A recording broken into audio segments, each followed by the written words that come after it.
Welcome to GK world. Uttar Pradesh की police परीक्षा के लिए एक बहुत ही इंपॉर्टेंट वीडियो हमारा, और इस वीडियो में हम बात करेंगे उत्तर प्रदेश के राज्य के चिन्हों के बारे में, और साथ ही साथ जो है हमारे राष्ट्रीय चिन्ह हैं उनके बारे में भी, कब उनको लिया गया और किस उद्देश्य से लिया गया और कैसा क्या रहा, सब कुछ इस वीडियो में आपको देखने को मिलेगा। सबसे इम्पोर्टेंट बात है कि उत्तर प्रदेश की पुलिस परीक्षा में हर बार 2 से 3 प्रश्न इस टॉपिक से पूछे जाते हैं। और मैं एक बात और क्लियर कर दूं कि इस वीडियो को या इस टॉपिक को आप इजी समझने की कोशिश बिल्कुल मत करिएगा। हर बार मैं एक बात बोलता हूं कि ओवर नहीं जाना है। आप लोगों को अगर ये आता भी है इनके प्रश्न, फिर भी आप एक बार देखिए इस वीडियो को कि क्या आप सभी प्रश्नों को बिल्कुल सटीक सॉल्व कर पा रहे हैं। क्यों? क्योंकि प्रश्नों की थोड़ी भी बारीकता अगर आप नहीं समझे तो आप प्रश्न को गलत करेंगे और आपका जो ओवरपन है वो चला जाएगा। मैं उन छात्रों के लिए कह रहा हूँ जिनको लगता है कि ये टॉपिक बहुत इजी है, कुछ टफ। हम आपको बता दें कि टफ ही कभी कभी क्या हो जाते हैं आपके लिए इजी, और इजी जो हो जाते हैं वो आपके लिए टफ हो जाते हैं क्योंकि आप उनकी ओर ध्यान नहीं देते। जो कि ये इंपॉर्टेंट टॉपिक है, हर बार उत्तर प्रदेश की पुलिस परीक्षा में पूछा जाता है। तो पूरी बारीकता से देखिए कि क्या है इस वीडियो में और कैसे प्रश्न पूछे जाते हैं। बाकी जो स्टूडेंट पढ़ रहे हैं बहुत अच्छे से, जो तैयारी करना ही चाहते हैं, तो मैं उनसे ज़रूर कहूँगा कि आप लोग के लिए सभी वीडियो इंपॉर्टेंट है, अच्छे से पढ़िए, ये आपको ज़रूर सक्सेस दिलाएंगे। ठीक है, तो चलिए स्टार्ट करते हैं आज का वीडियो। देखिए वीडियो का पहला ही क्वेश्चन क्या है कि उत्तर प्रदेश का राजकीय चिन्ह जिसमें एक वृत्त, 2 मछली तथा एक तीर धनुष है, इसे किस वर्ष उत्तर प्रदेश का राजकीय चिन्ह स्वीकृत किया गया। ठीक है, तो देखिए क्वेश्चन थोड़े से मॉडरेट लेवल के, बहुत ज़्यादा आपको ईजी यहाँ पर नहीं देखने को मिलेंगे, लेकिन हाँ प्रश्न की बारीकता आप अच्छे समझ लीजिए। फिर से देखिए क्या बोल रहे हैं कि उत्तर प्रदेश का राजकीय चिन्ह जिसमें क्या है, एक वृत्त है, ठीक है, यानी एक गोला है जिसमें 2 मछलियां बनी हुई हैं, आप लोगों ने देखा ही होगा, और एक तीर धनुष है, और जो है इसे किस वर्ष जो है उत्तर प्रदेश का जो राजकीय चिन्ह स्वीकृत किया गया है, ये आपसे पूछा जा रहा है। उत्तर प्रदेश की पुलिस परीक्षा में पूछा गया क्वेश्चन है। तो देखिए हम आपको बता दें कि उत्तर प्रदेश का राजकीय चिन्ह 1938, ठीक है, 1938 में इसे स्वीकृत किया गया था, और यही इसका करेक्ट आंसर है। उत्तर प्रदेश का राजकीय चिन्ह जिसमें एक वृत्त, 2 मछली तथा एक तीर धनुष है, इसे किस वर्ष उत्तर प्रदेश का राजकीय चिन्ह जो है स्वीकृत किया गया है, तो आपको याद रखना है 1938 में। ठीक है, चलिए अब हम नेक्स्ट क्वेश्चन की बात करेंगे कि पलाश नामक पुष्प जिसे उत्तर प्रदेश में जो है साधारण बोलचाल में टेशु कहा जाता है, इसे किस वर्ष आधिकारिक रूप से उत्तर प्रदेश का राजकीय पुष्प घोषित किया गया। ठीक है, तो देखिए सबसे इंपॉर्टेंट पॉइंट है, ये भी उत्तर प्रदेश की पुलिस परीक्षा में कई बार पूछा जा चुका है क्वेश्चन। तो देखिए पलाश नामक जो पुष्प है ये उत्तर प्रदेश का राजकीय पुष्प है, ये चीज आपको याद रखना है। ठीक है, राजकीय पुष्प है आपका पलाश, इसको बोलते हैं साधारण बोलचाल की भाषा में, ये प्रश्न भी पूछा गया है। ठीक है, कि पलाश पुष्प को साधारण बोलचाल की भाषा में उत्तर प्रदेश में क्या कहते हैं, तो आपको याद रखना है इसे बोलते हैं टेशु। आप कह रहे हैं कि इसे जो है इस पुष्प को किस वर्ष में आधिकारिक रूप से उत्तर प्रदेश का राजकीय पुष्प घोषित किया गया है। तो देखिए भाई उत्तर प्रदेश की पुलिस परीक्षा देने वाले बहुत ही अच्छा प्रश्न है, और आपको याद रखना है कि सन 2011 में उत्तर प्रदेश में जो टेशु पुष्प है यानी पलाश पुष्प है, इसको राजकीय पुष्प आधिकारिक रूप से घोषित किया गया है। ठीक है, इंपॉर्टेंट क्वेश्चन है, ये भी क्वेश्चन बहुत पूछा जाता है। चलिए अब हम नेक्स्ट क्वेश्चन की बात करेंगे कि उत्तर प्रदेश के प्रथम जो है राज्य की भाषा है हिंदी। वेरी इंपॉर्टेंट क्वेश्चन है, याद रखिए क्या बोले हैं, उत्तर प्रदेश की जो प्रथम राज्य की भाषा है हिंदी है, और दूसरी राज्य की भाषा क्या है, उर्दू है होगी। और हिंदी उर्दू को उत्तर प्रदेश में राज्य की भाषा घोषित किया गया। उस वर्ष का चयन करें जो दोनों का सही मेल देता हो। ठीक है, देखिए कुछ भी क्वेश्चन में नहीं है, लेकिन आपको यूपीएसआई की परीक्षा भी देनी है, साथ साथ जो जेल वार्डन की परीक्षा देने वाले हैं वो भी सब अच्छे से तैयार हो जाए, क्योंकि प्रश्न आपको थोड़े मॉडरेट लेवल के मिलेंगे। अगर आपने यूपी कांस्टेबल की परीक्षा नहीं दी है तो आप समझ लीजिए बहुत ही मॉडरेट लेवल के क्वेश्चन थे, ईजी क्वेश्चन कोई भी नहीं थे, और क्वेश्चन ईजी भी थे बट उनकी जो लैंग्वेज उसको क्या कर दिया था, काफी मॉडरेट कर दिया गया था। ठीक है, तो देखिए क्या बोल रहे हैं कि उत्तर प्रदेश की राज्य की भाषा पहली क्या है, आपको पता है हिंदी, और दूसरी राज्य की भाषा है उर्दू, सेकंड लैंग्वेज है आपकी उर्दू। तो इन दोनों को किन किन वर्षों में जो है उत्तर प्रदेश की राज्य की भाषाएं जो है घोषित किया गया है यानी माना गया है, ये आपसे पूछा जा रहा है। उस वर्ष का आपसे क्या पूछ रहा है, मेल पूछ रहा है। तो अब ये क्वेश्चन आपके लिए थोड़ा सा टफ हो गया होगा, क्योंकि यहाँ पर आपको दोनों के ही सन आने चाहिए, और अगर आपको सन नहीं आ रहे होंगे तो आप इस क्वेश्चन का जवाब नहीं दे पाएंगे, ठीक है। और अगर आ रहे हैं तो भाई बहुत ही अच्छी बात है। तो देखिए क्या बात है कि हिंदी को 1947 में उत्तर प्रदेश की प्रथम राज्य की भाषा घोषित किया गया, और 1989 में उर्दू को उत्तर प्रदेश की राज्य की भाषा घोषित किया। तो ऑप्शन नंबर फर्स्ट ही सही है, 1947 और 1989, यानी 1947 में हिंदी और 1989 में उर्दू। तो यही तो बोला गया है ना, हिंदी उर्दू को उत्तर प्रदेश की राज्य की भाषा घोषित किया गया। उस वर्ष का चयन करिए दोनों का सही मेल देता हो, तो यही सही दे रहा है ना। 1947 हिंदी है और 1989 है आपकी उर्दू, ठीक है। ये क्वेश्चन आपको समझ में आ गया होगा, पूरी आशा करते हैं। चलिए अब हम नेक्स्ट क्वेश्चन की बात करेंगे कि सराका का अशोक जो कि औषधि मूल से परिपूर्ण पौधा है, वर्तमान में यह उत्तर प्रदेश का जो है राज्य की वृक्ष भी है। निम्नलिखित में से यहाँ पर किस वृक्ष की बात की जा रही है। तो देखिए अगर आपको इस तरह से क्वेश्चन देख लेंगे तो आपको समझ लीजिएगा कि यहाँ पर आपको इसका साइंटिफिक नेम भी पूछ लिया गया है आपसे, ठीक है।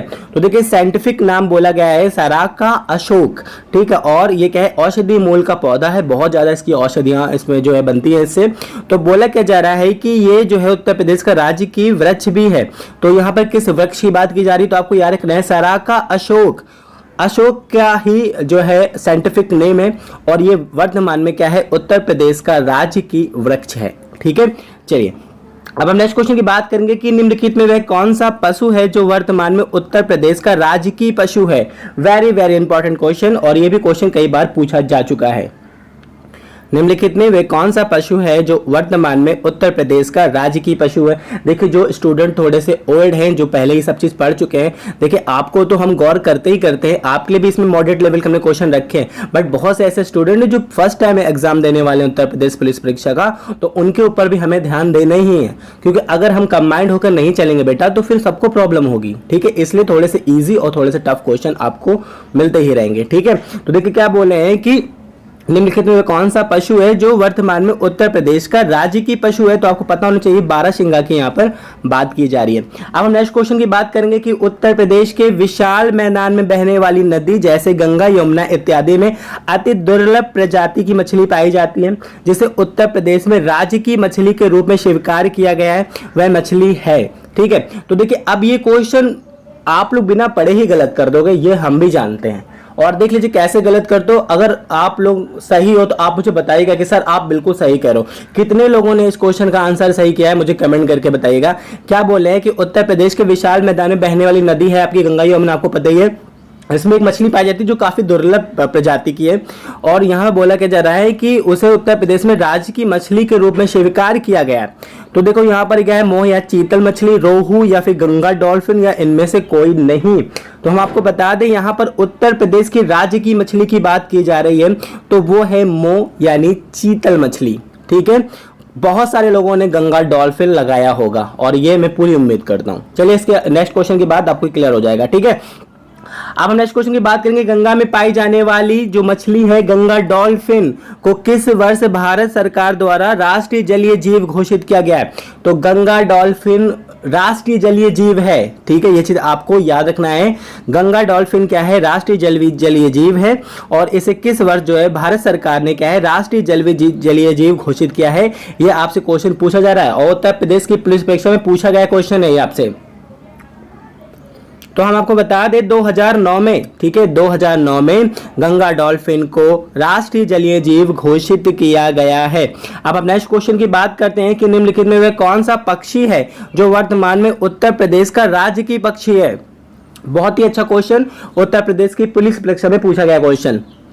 क्या बोल रहे हैं कि निम्नलिखित में वह कौन सा पक्षी है जो वर्तमान में उत्तर प्रदेश का राज्य की पक्षी है। तो हम आपको बात कर ले कि क्रॉन्च पक्षी की बात की जा रही है यहाँ पर, सारस पक्षी, इसे ही बोलते हैं क्रॉन्च पक्षी, और यही पक्षी जो है उत्तर प्रदेश का वर्तमान में राज्य की पक्षी है। अब हम नेक्स्ट क्वेश्चन की बात करते हैं कि निम्नलिखित में वह कौन सा खेल है जो वर्तमान में उत्तर प्रदेश का राज्य की खेल है। बताइए भाई, ये तो बहुत ही इजी क्वेश्चन है, लगभग लोगों को आता भी होगा। निम्नलिखित में वह कौन सा खेल है जो वर्तमान में उत्तर प्रदेश का राज्य की खेल है? तो आपको पता होना चाहिए हॉकी है उत्तर प्रदेश का राज्य की खेल। ठीक है, अब हम नेक्स्ट क्वेश्चन की बात करेंगे कि उत्तर प्रदेश के विस्तृत मैदान में बहने वाली गंगा नदी को भारत सरकार ने किस वर्ष राष्ट्रीय नदी घोषित किया? वेरी इंपॉर्टेंट क्वेश्चन, उत्तर प्रदेश की पुलिस परीक्षा में पूछा गया क्वेश्चन।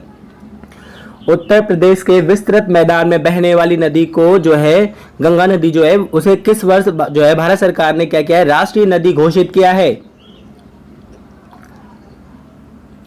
तो देखिए सन 2008 में भारत सरकार ने इसे राष्ट्रीय नदी घोषित किया है।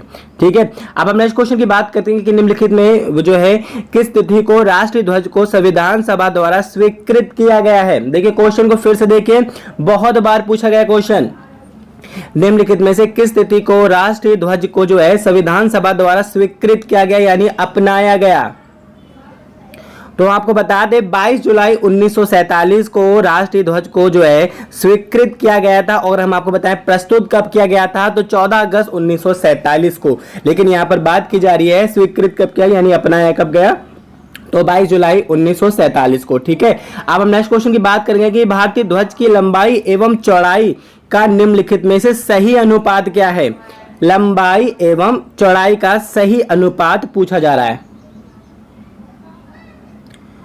तो हम आपको बता दें लंबाई एवं चौड़ाई का सही अनुपात है 3:2। ठीक है, चलिए अब हम नेक्स्ट क्वेश्चन की बात करेंगे। भारत का राष्ट्रीय चिन्ह जिसे सारनाथ में स्थित सिंह स्तंभ से लिया गया है, भारत सरकार द्वारा इसे किस वर्ष अपनाया गया? वेरी इंपॉर्टेंट क्वेश्चन, भारत सरकार द्वारा इसे किस वर्ष अपनाया गया? तो देखिए 26 जनवरी 1950 को जो है राष्ट्रीय स्तंभ से जो आपके सिंह स्तंभ से जो हमारा राष्ट्रीय चिन्ह है उसे जो है स्वीकृत किया गया था। ठीक, देखिए हम नेक्स्ट क्वेश्चन की बात करेंगे कि भारत का राष्ट्रीय वाक्य सत्यमेव जयते जिसे मुंडक को निषद से लिया गया है, इसकी लिपि क्या है? बहुत ही इजी क्वेश्चन है, लगभग लोगों को आता होगा। याद रखिएगा इसकी लिपि है देवनागरी। ठीक है, नेक्स्ट क्वेश्चन की हम बात करेंगे कि बंकिम चंद्र चटर्जी द्वारा लिखित वंदे मातरम गीत जो कि भारत का राष्ट्रीय गीत है, इसका स्रोत क्या है? उत्तर प्रदेश की पुलिस परीक्षा में पूछा गया क्वेश्चन है और ऐसे प्रश्न आपको देखने को मिलेंगे। देखिए आप यूपी पुलिस की परीक्षा देने जा रहे हैं या फिर आप किसी भी पुलिस की परीक्षा देने जा रहे हैं, तो सबसे पहले आपको ये नॉलेज चेक कर लिया जाता है आपका कि कितना ज्यादा आप मतलब अपने देश के प्रति आप जागरूक हैं, कितना कुछ आप राष्ट्रीय प्रतीकों के बारे में जानते हैं, राज्य के प्रतीकों के बारे में जानते हैं, क्योंकि ये सब पता होना आपको बहुत जरूरी होता है। ठीक है, तो वंदे मातरम गीत जो कि भारत का राष्ट्रीय गीत है, इसका स्रोत क्या है? तो हम आपको बता दें वंदे मातरम गीत का स्रोत है आनंद मठ। ठीक है, चलिए नेक्स्ट क्वेश्चन की बात करेंगे कि भारत के राष्ट्रीय गीत में कुल कितने पद हैं, जबकि वास्तविकता में इसका पहला पद ही राष्ट्रीय गीत के रूप में स्वीकार किया गया है। तो ये थोड़ा सी टफ क्वेश्चन हो गया है आप लोगों के लिए मॉडरेट लेवल का। तो देखिए क्या बोल रहे हैं कि भारत के राष्ट्रीय गीत में कुल कितने पद हैं पूछा जा रहा है, जबकि इसका पहला ही पद क्या है राष्ट्रीय गीत के रूप में स्वीकार किया गया है। ठीक है, तो आपको याद रखना है कि भारत के राष्ट्रीय गीत में कुल 5 पद हैं, लेकिन इसका पहला ही पद सिर्फ राष्ट्रीय गीत के रूप में स्वीकार किया गया है। ठीक है, नेक्स्ट क्वेश्चन की हम बात करेंगे कि निम्नलिखित में किस तिथि को भारत के राष्ट्रीय गीत को संविधान परिषद द्वारा अपनाया गया? वेरी इंपॉर्टेंट क्वेश्चन है, ये क्वेश्चन आपसे पूछा जाएगा सीओटी। क्या बोल रहे हैं? निम्नलिखित में से किस तिथि को भारत के राष्ट्रीय गीत को जो है संविधान परिषद द्वारा अपनाया गया है, किस तिथि को बताइए? तो देखिए 24 जनवरी 1950 को इसे अपनाया गया है। ठीक है, नेक्स्ट क्वेश्चन की हम बात करेंगे कि निम्नलिखित में वह कौन सा राष्ट्रीय प्रतीक है जिसमें भारत में नव राष्ट्रवाद की प्रेरणा भरी? ठीक है, वेरी इंपॉर्टेंट क्वेश्चन, बताइए फिर से क्वेश्चन को देख लीजिए। निम्नलिखित में वह कौन सा राष्ट्रीय प्रतीक है जिसने भारत में क्या है नव राष्ट्रवाद की प्रेरणा भरी? Important question. तो देखिए यहाँ पे बात की जा रही है राष्ट्रीय गीत की। ठीक है, चलिए नेक्स्ट क्वेश्चन में बात करेंगे गुरुदेव रवींद्रनाथ टैगोर द्वारा रचित भारत का राष्ट्रीय गान जनगण मन का मूल रूप जो है किस भाषा का है? वेरी इंपॉर्टेंट क्वेश्चन है, उत्तर प्रदेश की पुलिस परीक्षा में पूछा जाएगा ये क्वेश्चन, देख लीजिएगा, क्योंकि गुरुदेव रवींद्रनाथ टैगोर जी से बहुत क्वेश्चन बनते हैं उत्तर प्रदेश की पुलिस परीक्षाओं में। ठीक है, तो याद रखिएगा कि जनगण मन का जो है मूल रूप जो है किस भाषा का है? तो आपको याद रखना है बांग्ला भाषा का है। ठीक है, पश्चिम बंगाल के ही थे गुरु रवींद्रनाथ टैगोर जी और इन्होंने बांग्ला भाषा में ही इसे रचा है। ठीक है, नेक्स्ट क्वेश्चन की हम बात करेंगे कि राष्ट्रीय कांग्रेस के कलकत्ता अधिवेशन में 27 दिसंबर को किस वर्ष प्रथम बार राष्ट्रीय गान को गाया गया? वेरी इंपॉर्टेंट क्वेश्चन, बहुत बारी क्वेश्चन पूछा जाता है। क्या बोले हैं? राष्ट्रीय कांग्रेस के कलकत्ता अधिवेशन में 27 दिसंबर को किस वर्ष प्रथम बार राष्ट्रीय गान गाया गया? तो देखिए, राष्ट्रीय गान गाया गया है 1911 में प्रथम बार। फिर से देख लीजिए कब गाया गया है, 1911 में प्रथम बार राष्ट्रीय कांग्रेस के कलकत्ता अधिवेशन में। ठीक है, चलिए नेक्स्ट क्वेश्चन की हम बात करेंगे कि मूल रूप से 5 पदों में निर्मित राष्ट्रीय गान जिसका प्रथम पद ही राष्ट्रीय गान के रूप में स्वीकृत किया गया है, जिसकी अवधि है 52 सेकंड निर्धारित की गई है। इस गान को किस वर्ष भारत के राष्ट्रीय गान के रूप में स्वीकृत किया गया? देखिए 1911 में जो है प्रथम बार गा तो लिया गया था, लेकिन इसको जो है भारत के राष्ट्रीय गान के रूप में बाद में स्वीकृत किया गया है। ये चीज आपको याद रखना है। ठीक है, तो देखिए इसका भी क्या है, पद 5 है। ठीक है, आपको जैसे हमने भी बताया था ना कि राष्ट्रीय गीत के भी 5 पद है, इसके भी जो है 5 पद है, और इसका भी प्रथम पद ही क्या है, राष्ट्रीय गान के रूप में लिया गया है। ठीक है, तो पूछा जा रहा है कि इसे किस वर्ष जो है राष्ट्रीय गान के रूप में स्वीकृत किया गया? ये क्वेश्चन बहुत बार पूछा जा चुका है, तो आपको रखना है 24 जनवरी 1950 को। ठीक है, इंपॉर्टेंट क्वेश्चन है, ये क्वेश्चन भी कई बार पूछा जाता है। देखो हम नेक्स्ट क्वेश्चन की बात करेंगे कि सर्वप्रथम राष्ट्रीय गान जो है 1912 में तत्वबोधिनी नामक पत्रिका में प्रकाशित हुआ, तब इसका शीर्षक क्या था? ठीक है, तो देखिए यहाँ पर प्रकाशन बोला गया कि कब पहली बार जो ये प्रकाशित हुआ था। देखिए गाया गया था कब? 1911 में। प्रकाशित कब हुआ? 1912 में। अपनाया कब गया? 1950 में। तो बहुत ही लंबा पीरियड के बाद जो है इसको अपनाया गया। लेकिन क्या बोले, राष्ट्रीय गान जो है 1912 में तत्वबोधिनी नामक पत्रिका में प्रकाशित हुआ, तब इसका शीर्षक क्या था? ये आपसे पूछा जा रहा है। तो हम आपको बता दें, तब इसका शीर्षक था भारत भाग्य विधाता। ठीक है, चलिए नेक्स्ट क्वेश्चन की हम बात करेंगे कि निम्नलिखित में से उसका चयन करें जिसके आगे उचित मिलान हो। Very very important question, 3 question की तैयारी कराएगा ये क्वेश्चन, और याद रखिए कि यहां से प्रश्न बहुत पूछे जाते हैं। निम्नलिखित में से उसका चयन करें जिसके आगे उचित मिलान हो। देखिए प्री क्रिस्टेस्टेस, याद रखिएगा यहाँ पर बात की जा रही राष्ट्रीय पक्षी यानी मोर की, यह इसका जंतु वैज्ञानिक नाम है। ठीक है, फिर पैंथरा ट्राइग्रिसिस लिनियास, ये क्या है, यहाँ पर बाघ की बात की जा रही है, राष्ट्रीय पशु है हमारा यहाँ पर बाघ की, ये भी इसका क्या है, साइंटिफिक नेम है, बहुत बार पूछा जाता है एग्जाम में। फिर क्या है, नेलम्बो न्यूसीफेरा, राष्ट्रीय पुष्प यानी कमल की बात की जा रही है, और ये इसका क्या है, जंतु वैज्ञानिक नाम है, और ये क्वेश्चन बहुत बार पूछा जाता है, याद रखिएगा। ठीक है, नेक्स्ट क्वेश्चन की बात करेंगे, शक संवत पर आधारित राष्ट्रीय पंचांग को किस वर्ष भारतीय संविधान में राष्ट्रीय पंचांग के रूप में ग्रहण किया गया? वेरी इंपॉर्टेंट क्वेश्चन है, किस वर्ष ग्रहण किया गया है शक संवत को? बताइए, राष्ट्रीय पंचांग को।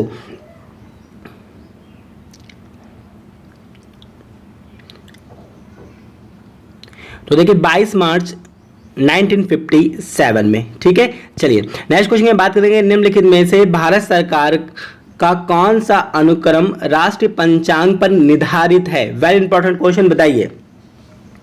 लगभग लोगों को नहीं आता होगा ये क्वेश्चन क्योंकि थोड़ा सी टफ है, तो आपको यह रखना उपयुक्त सभी, क्योंकि भारत का राजपत्र हो, आकाशवाणी के समाचार प्रसारण हो, या भारत सरकार द्वारा जारी कैलेंडर हो, ये सब कुछ जो है निर्धारित होता है शक संवत पर। ठीक है, तो यही चीज है राष्ट्रीय पंचांग पर। ठीक है, चलिए नेक्स्ट क्वेश्चन की हम बात करेंगे कि राष्ट्रीय पंचांग के माह के अनुसार प्रथम एवं अंतिम महीना होता है। भैया इसको कितने लोग ठीक कर पा रहे हैं ये बताइएगा। देखिए अब बुरा मत मानिएगा आप लोग, बहुत ही मैं भी जानता हूं कि बहुत सारे ऐसे लोग होंगे जिनको हिंदी महीनों के नाम नहीं याद होंगे।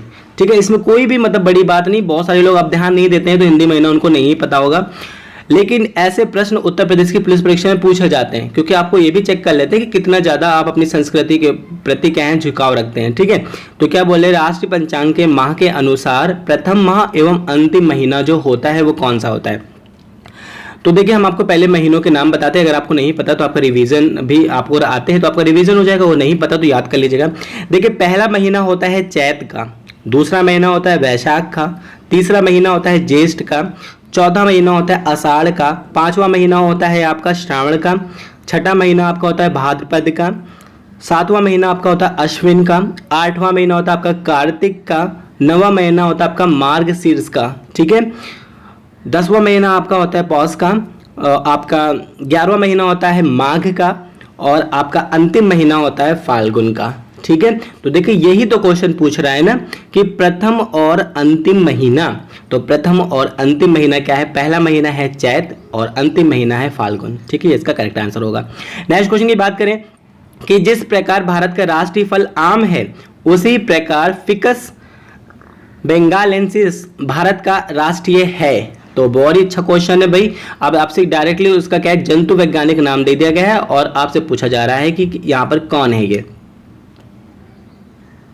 देखिए फिकस बेंगालेंसियस जो है भारत का राष्ट्रीय वृक्ष है और यहां पर बात की जा रही है बरगद की। ठीक है, नेक्स्ट और लास्ट क्वेश्चन क्या है कि किस वर्ष केंद्र सरकार ने हाथी को राष्ट्रीय विरासत पशु घोषित किया है?